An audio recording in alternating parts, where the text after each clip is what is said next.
Obama, when he was out there doing his thing, talking about gun control right before he gave his specific proposals, he gave a nice little speech, and then he actually went ahead and quoted Reagan.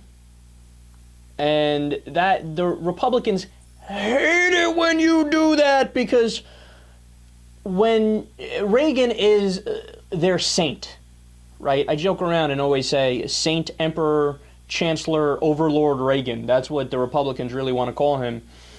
And you guys remember, I think it was the 2008 Republican primary when they asked at one of the debates, who's your favorite president? And, instead of saying Lincoln, who freed the fucking slaves and kept the Union together, who was a Republican, of course, they said Reagan. Really? You're going to pick Reagan over Lincoln? You're going to pick Reagan over Lincoln. The fuck is wrong with you people? But so Republicans, there's this mythology around Reagan. They absolutely love this guy so much.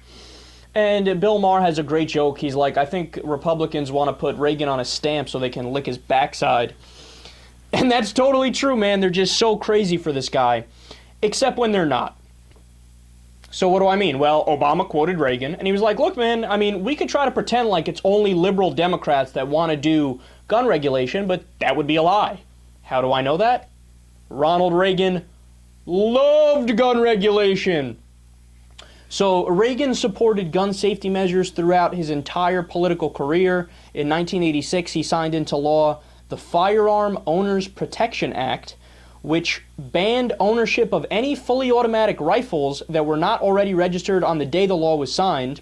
He later backed the Brady Bill, expressing support for a 7-day waiting period before a purchaser could take possession of a handgun, an even more stringent restriction than the 5-day cooling off period that was included in the final legislation, and less stringent than the 15-day cooling off period he signed into law as governor of California.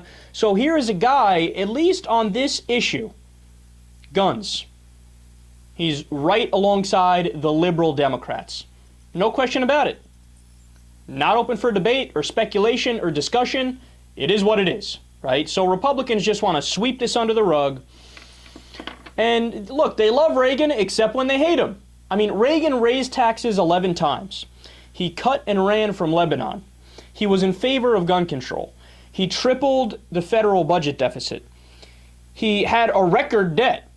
He gave weapons to Iran in the Iran-Contra scandal. He gave amnesty to 3 million illegal immigrants. There's plenty of things that Reagan did that were either just flat out liberal or, not in line with conservative ideology or not in line with supposed conservative ideology, like running those huge deficits. And Republicans are like, yeah, about that whole Reagan thing, we love him, except sometimes we don't. We gotta. It's hard, it's complicated. It's like Facebook, but it's complicated in your relationship with Reagan.